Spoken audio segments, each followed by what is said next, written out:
Continuamos hoy con el análisis sobre la actualidad del pensamiento del filósofo francés Gilles Deleuze, que fue objeto de un congreso a comienzos de este curso académico en la UNED. Nos acompañan, como en la ocasión anterior, los organizadores de este congreso, Francisco José Martínez, que es catedrático de Metafísica en la UNED, y dos profesoras que él mismo nos presenta.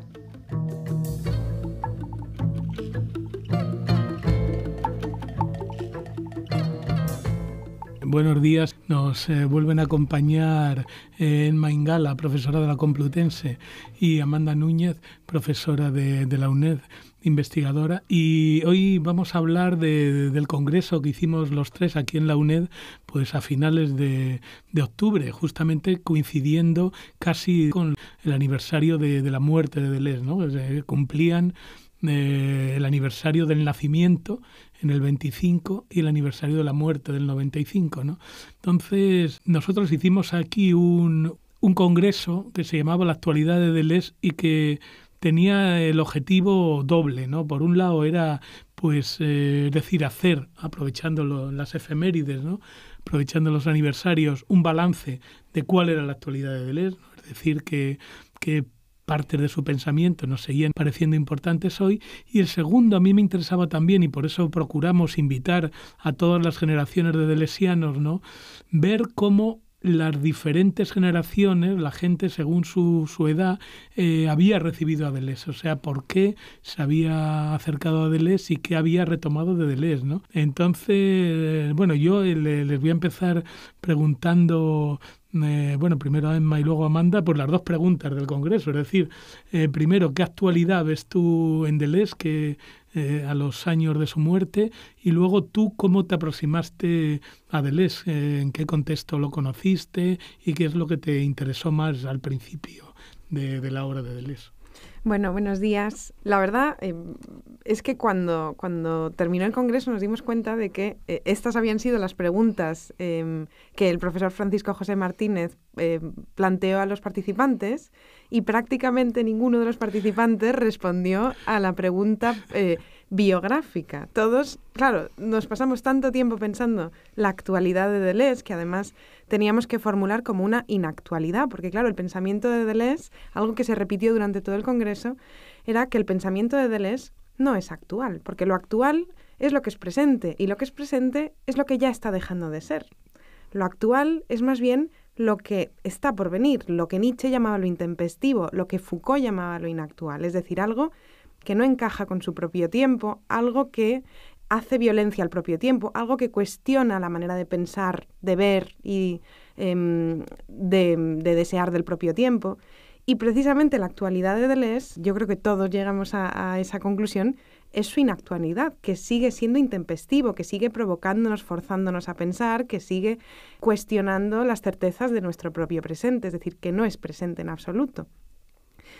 La pregunta biográfica es muy sencilla de responder. El profesor Francisco José Martínez nos cataloga a Amanda Núñez y a mí como tercera generación. Yo, claro, llegué a Gilles Deleuze por contacto con la primera generación. Fue profesor mío durante la carrera, José Luis Pardo, y gracias a él yo me apasioné en la lectura de Deleuze. De hecho, yo a Lacan, aun siendo hija de psicoanalistas, llegué más bien a través del propio Deleuze, leyendo La carta robada y leyendo todos estos pequeños mensajitos que iba dejando Deleuze sobre Lacan. Sí, y Amanda, ¿cómo llegaste tú a Deleuze? Yo llegué por varias vías. Primero también por José Luis Pardo, que yo estudié en la Complutense y él fue el que en cierto modo nos inició a Deleuze. Y también por un curso que dio Teresa Oñate, también en la Complutense, que era sobre filosofía contemporánea, y también estaba Deleuze. Y creo que me pilló en la misma época y me estaba leyendo Lógica del sentido por un lado y comencé Diálogos por otro. Y la verdad es que a mí la experiencia con Deleuze me ha parecido una de las experiencias más bonitas de mi vida, porque yo me acuerdo que me leí Diálogos creo que en una tarde, sospeché que no había entendido absolutamente nada, sospeché que me estaba volviendo loca y el mundo empezaba a funcionar de otra manera. Entonces me maravilló, porque por ejemplo en nuestras sociedades estamos muy poco acostumbrados a que algo que te impacta de tal manera que no lo entiendes, desecharlo. Pero esta manera que tiene Deleuze de escribir, te impacta de tal manera que quieres más.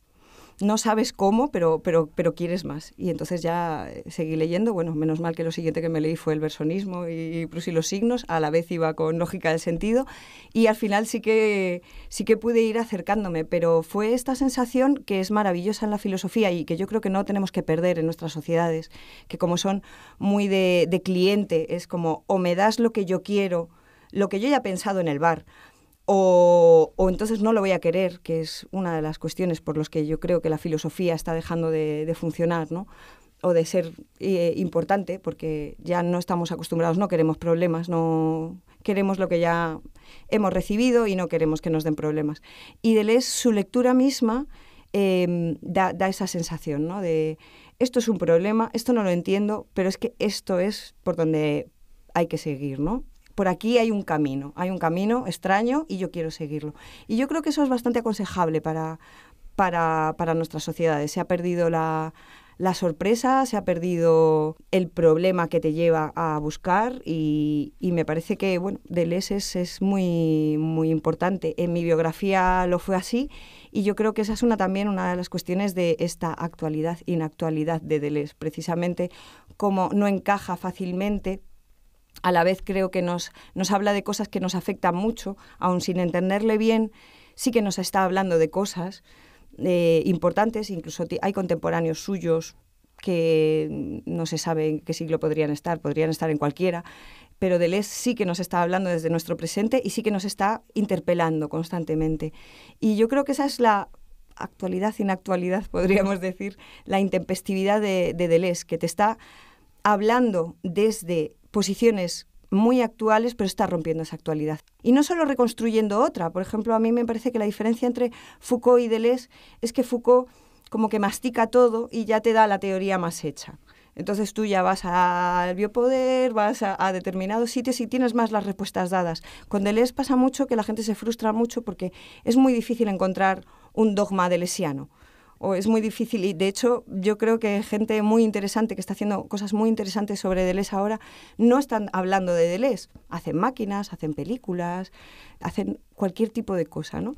Y eso es muy bueno en Deleuze, no te da las cosas tan masticadas, te está todo el rato dando problemas y el asunto es que cada cual o cada comunidad verá cómo las responde, ¿no? Y eso también es una frase de Deleuze que me parece muy, muy importante y es cada sociedad o comunidad o cada tiempo tiene las respuestas que se merece según las preguntas que se haya hecho, ¿no?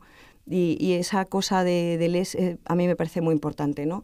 Enseñarnos a hacer preguntas y sobre todo hacer preguntas que nos disparen muchísimo la necesidad de tener que formularlas de alguna manera, formularlas concretamente e intentar buscarle una respuesta.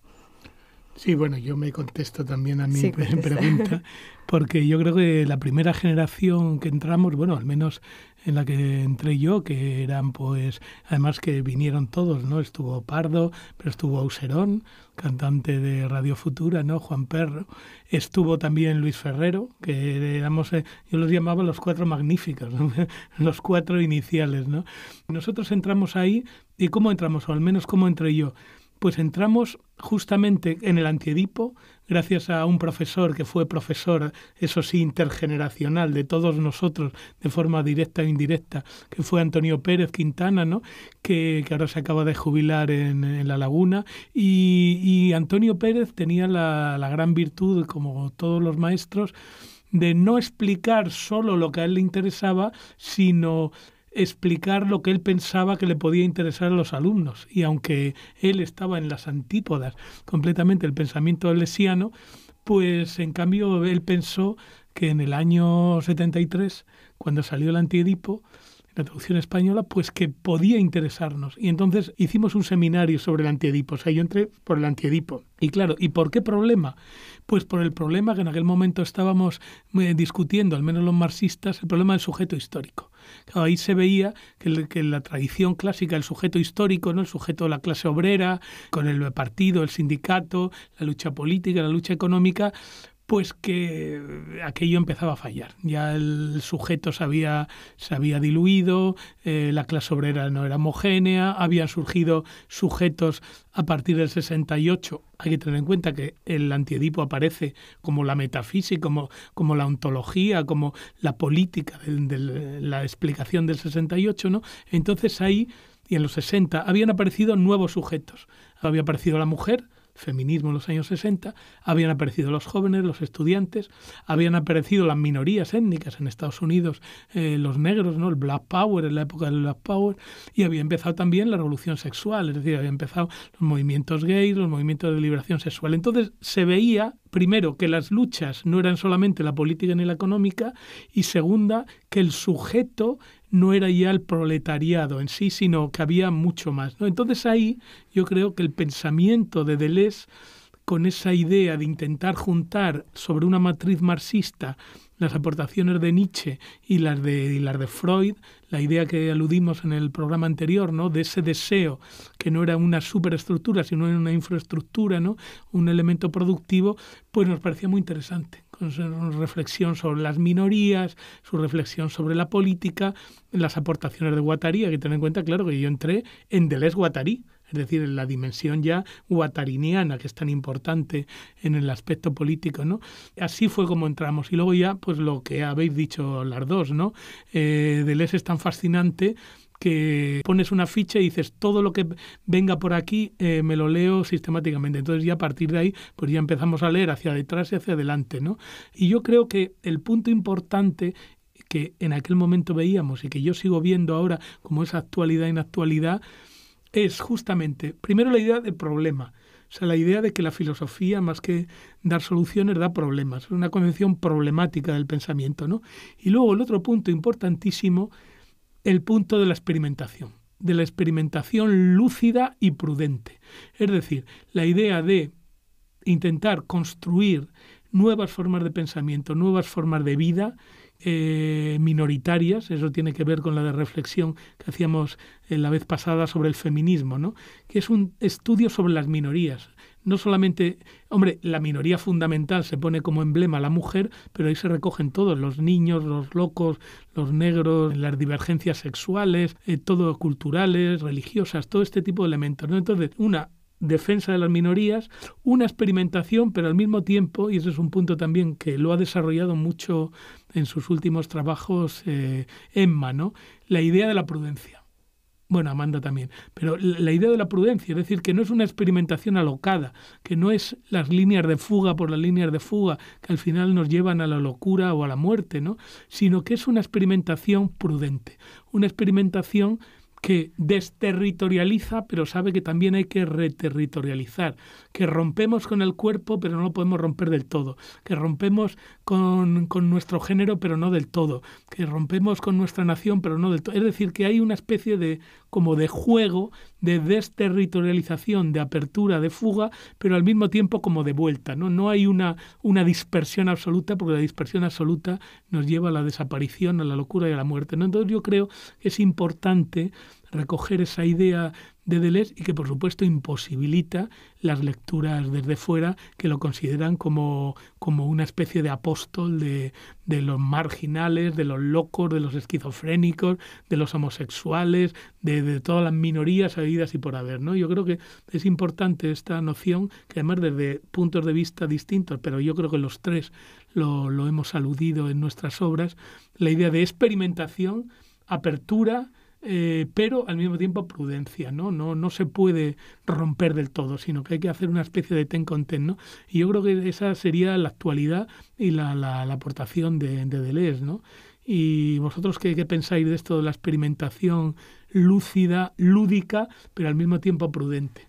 Sí, bueno, es verdad que hay una lectura, cuando Deleuze y Guattari publicaron el Antiedipo, tuvo muy mala recepción y eso lo reconocen en entrevistas de los años posteriores. Dicen, es que no entendieron nada, estaban muy, muy decepcionados porque las lecturas que se hicieron del Antiedipo en aquel momento entendían que lo que había que hacer era dejar que el deseo fluya libremente, descodificar nuestro deseo y saltar por encima de todas las normas, de los códigos, de los axiomas y dejar que el deseo fluya en absoluta anarquía, ¿no?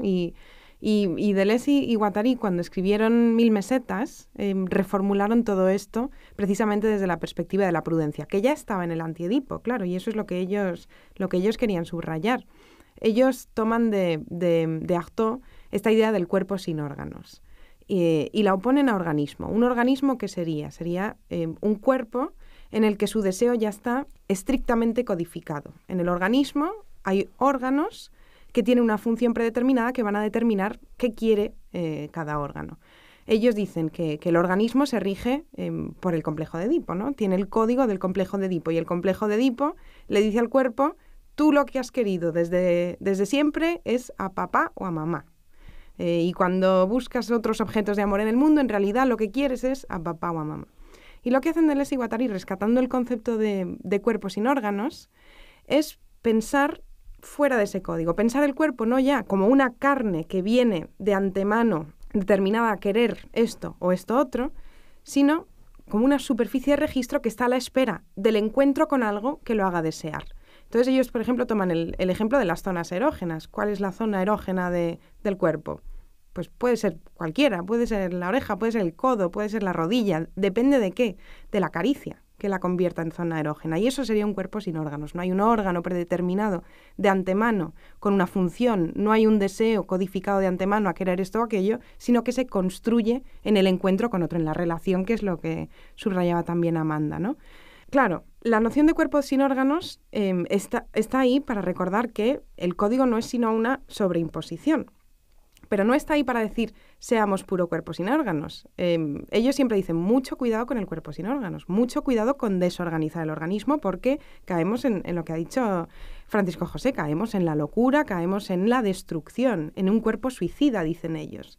Entonces, en 1000 mesetas subrayan todos estos aspectos y dicen sí, más allá del sujeto, ¿no? Este tópico de la posmodernidad, la muerte del sujeto, ellos dicen sí, muerte del sujeto, porque el minuto que viene voy a ser distinto de lo que era el minuto anterior, porque en realidad el sujeto depende de unas estructuras sociales y culturales, porque en realidad el sujeto no es sino efecto en lugar de causa y agente. Sí, pero hay que conservar subjetividad, hay que conservar organismo, hay que conservar significación, dicen, y subrayan en 1000 mesetas.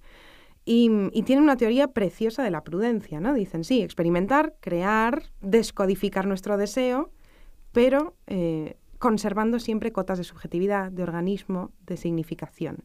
Yo creo que al fin y al cabo se trata no tanto de un empujarnos desde el adentro, donde todo es conocido, reconocemos objetos, reconocemos sujetos, al afuera absoluto, donde no reconocemos absolutamente nada, donde todo es absolutamente informe y desconocido. No se trata de un movimiento lineal, de empujarnos del adentro, de las identidades al afuera, de la diferencia absoluta, sino una gestión desde el umbral. Cuánta identidad y cuánta diferencia, cuánto adentro y cuánto afuera. Y esto es el esquema que aplican a todo. En 1000 mesetas, cuando ellos piensan la relación entre el Estado y la máquina de guerra, lo piensan así. La política de 1000 mesetas no es antiestatal. En ningún momento Deleuze y Guattari dicen fuera Estado y puro afuera, puras asambleas, puros movimientos de masas de gente. No.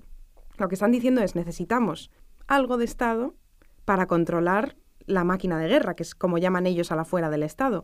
Pero también necesitamos máquina de guerra para ponerle límites al Estado, para que el Estado no absorba absolutamente todo y no deje ningún espacio de libertad, de crítica, de resistencia. Entonces, se trata más bien de una gestión del adentro y del afuera. Esa es la regla de la prudencia en Deleuze y Guattari.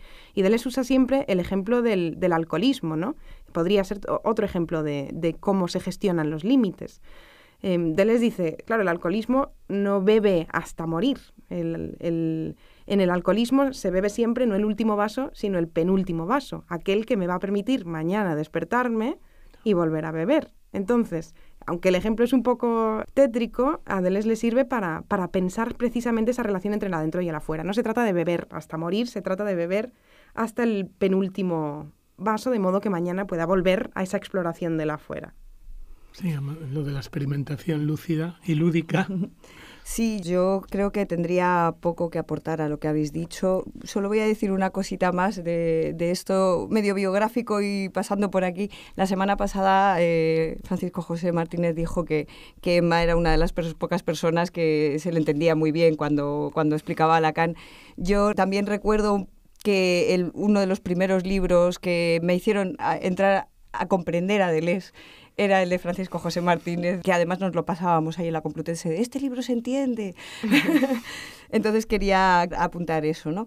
Y luego yo, como creo que la cuestión de la experimentación creo que no podría aportar mucho más ni nada más a lo que habéis dicho, que estoy absolutamente de acuerdo, me voy a dar un rodeo histórico y decir un poco de dónde venía el mayo del 68, que también están contando muy lúcidamente Deleuze y Guattari, por esto de la experimentación, y más o menos en qué fechas se está publicando Antiedipo y luego un poquito más tarde 1000 mesetas.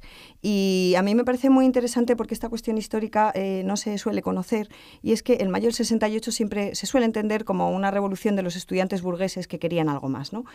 Pero es que se venía del 61, que tras la guerra de Argelia, en Francia había toque de queda para los argelinos, entonces a partir de las 10 no podían salir los argelinos de casa.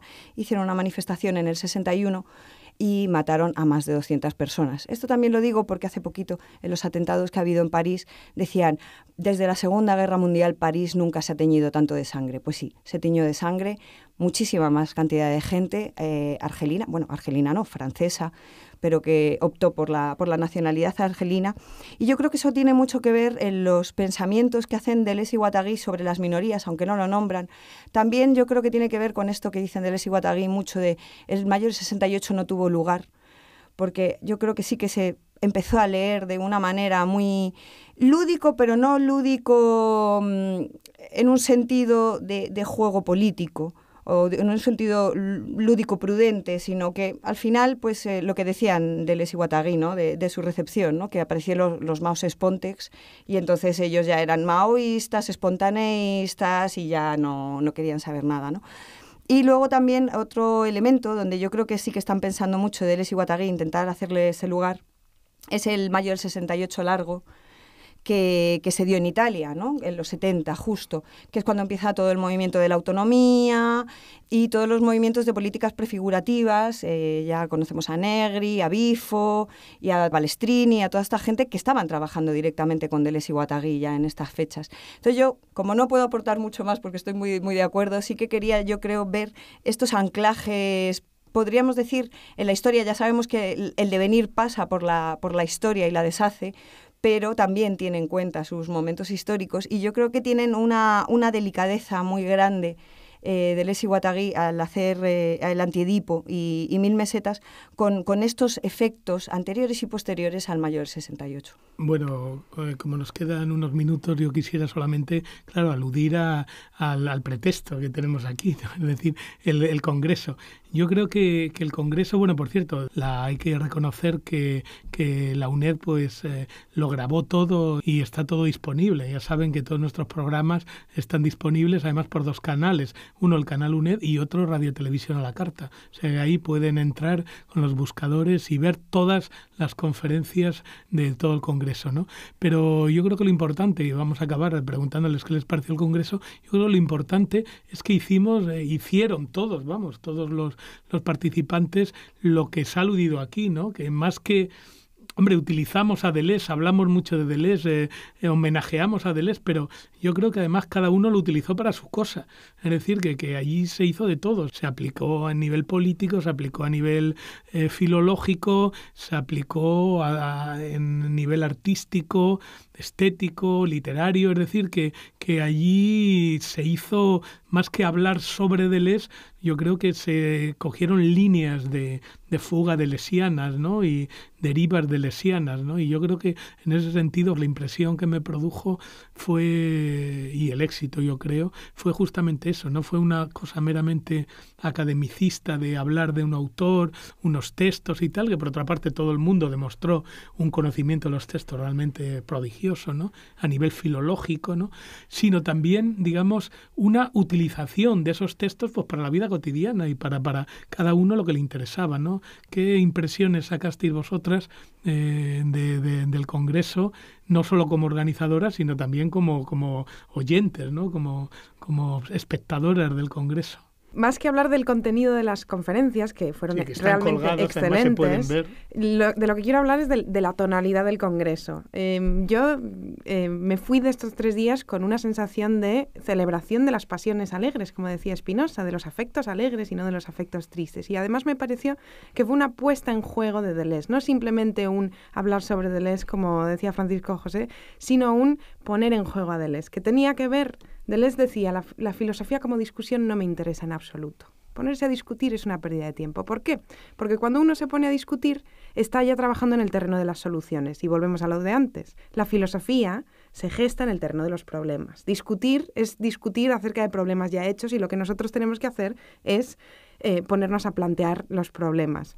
Cuando se producen discusiones, a Deleuze eso no le interesa en absoluto. Y yo creo que en este congreso eso no pasó. Había lecturas muy dispares, muy diferentes del pensamiento de Deleuze, pero entre ellas había siempre resonancia, no había semejanza y sobre todo no había discusión. Nadie levantó la mano para decir eso es falso, o Deleuze no dice, o yo creo que mi interpretación es tal, sino todo lo contrario, ¿no? Fue una celebración de las pasiones alegres y de la concepción de la filosofía de Deleuze.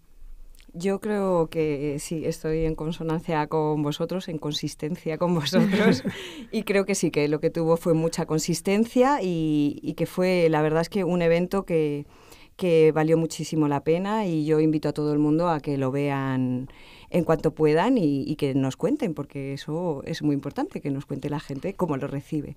Sí, yo creo que, bueno, ya lo vamos a dejar aquí, como siempre, invitando a nuestros oyentes, pues primero que aquí tienen además la posibilidad de verlo en directo y luego que se acerquen a los textos. Es decir, yo creo que nosotros tres que hemos trabajado siempre en autores, digamos, entre comillas, ininteligibles, nos hemos esforzado siempre en hacerlos inteligibles, es decir, en quitar el miedo a la gente para que se acerque a la lectura, ¿no? Entonces, bueno, lo dejamos aquí invitando a nuestros oyentes que se acerquen a los textos deleuzianos.